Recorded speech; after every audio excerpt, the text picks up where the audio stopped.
जब मैं अपने 4 साल के लड़के राजा को गौर से देखता हूँ तो ऐसा मालूम होता है कि उसमें वह भोलापन और आकर्षण नहीं रहा जो कि 2 साल पहले था।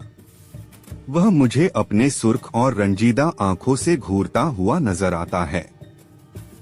उसकी इस हालत को देखकर मेरा कलेजा कांप उठता है और वह वादा याद आता है जो मैंने 2 साल हुए उसकी माँ के साथ, जबकि वह मृत्युशैया पर थी, किया था। आदमी इतना स्वार्थी और अपनी इंद्रियों का इतना गुलाम है कि अपना फर्ज किसी किसी वक्त ही महसूस करता है। उस दिन जबकि डॉक्टर नाउम्मीद हो चुके थे, उसने रोते हुए मुझसे पूछा था, क्या तुम दूसरी शादी कर लोगे? जरूर कर लेना। फिर चौंक कर कहा, मेरे राम का क्या बनेगा? उसका ख्याल रखना अगर हो सके।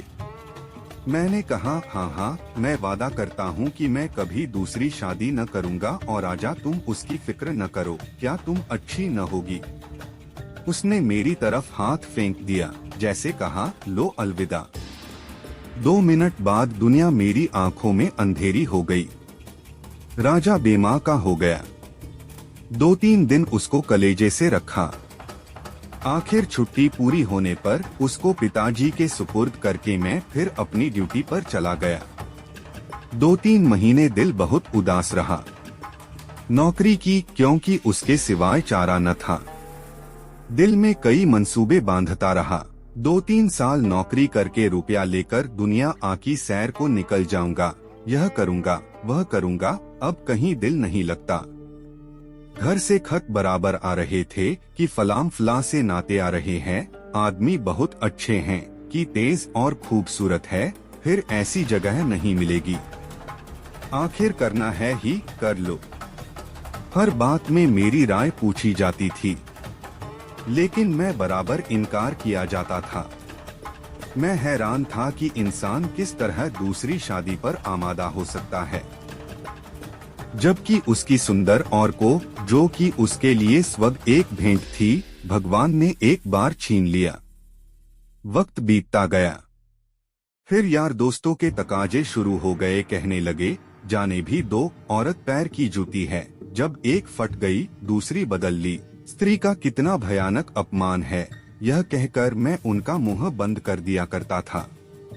जब हमारी सोसाइटी, जिसका इतना बड़ा नाम है, हिंदू विधवा को दोबारा शादी कर लेने की इजाजत नहीं देती, तो मुझ नहीं देता कि मैं दोबारा एक कुंवारी से शादी कर लूं। जब तक यह कलंक हमारी कौम से दूर नहीं हो जाता, मैं हरगिज, कुंवारी तो दूर की बात है, किसी विधवा से भी ब्याह न करूंगा। ख्याल आया, चलो नौकरी छोड़कर इसी बात का प्रचार करें। लेकिन मंच पर अपने दिल के ख्यालात जबान पर कैसे लाऊंगा? भावनाओं को व्यावहारिक रूप देने में, चरित्र मजबूत बनाने में, जो कहना उसे करके दिखाने में हम में कितनी कमी है, यह मुझे उस वक्त मालूम हुआ जबकि 6 माह बाद मैंने एक कुंवारी लड़की से शादी कर ली। घर के लोग खुश हो रहे थे कि चलो किसी तरह माना। उधर उस दिन मेरी बिरादरी के 2-3 पढ़े लिखे रिश्तेदारों ने डांट बताई, तुम जो कहा करते थे मैं बेवा से ही शादी करूंगा, लंबा चौड़ा व्याख्यान दिया करते थे, अब वह तमाम बातें किधर गई?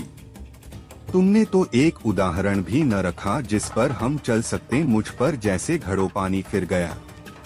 आंखें खुल गई। जवानी के जोश में क्या कर गुजरा, पुरानी भावनाएं फिर उभर आई और आज भी मैं उन्हीं विचारों में डूबा हुआ हूँ। सोचा था नौकर लड़के को नहीं संभाल सकता, औरतें ही इस काम के लिए ठीक है। ब्याह कर लेने पर जब औरत घर में आएगी तो